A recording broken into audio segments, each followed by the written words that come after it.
నేను ఉల్లిపాయలు, కోడిగుడ్లు, ములక్కాయ కర్రీ చేస్తున్నాను పులుసు. దానికోసం నేను Tata cold pressed oil use చేస్తాను, గ్రౌండ్ నట్. కొద్దిగా ఆయిల్ వేసుకొని మనకు తగినంత టేస్ట్, ఇందులో కొంచెం ఆయిల్ ఎక్కువ వేసుకుంటే టేస్ట్గా ఉంటుంది. హెల్త్ పాయింట్ ఆఫ్ వ్యూలో ఆలోచించుకునే వాళ్ళు కొంచెం తక్కువ ఆయిల్ వేసుకోండి.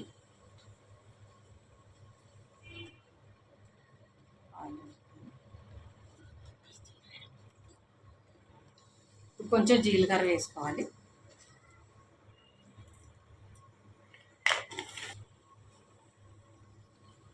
దీంట్లో కావాల్సినవి ఆయిల్, కొంచెం జీలకర్ర వేసుకోవాలి, ఉల్లిపాయలు, పచ్చిమిరపకాయలు, కరివేపాకు.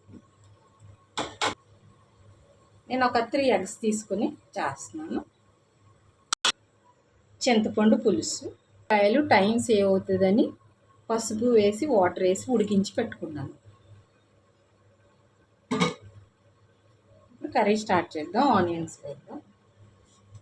ముందుగా కరివేపాకు వేసుకుందాం.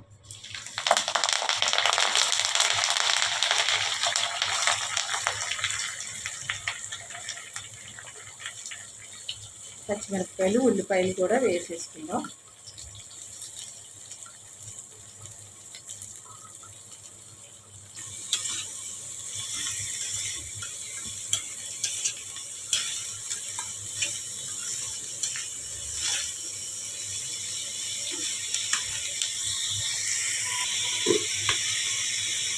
కొద్దిగా పసుపు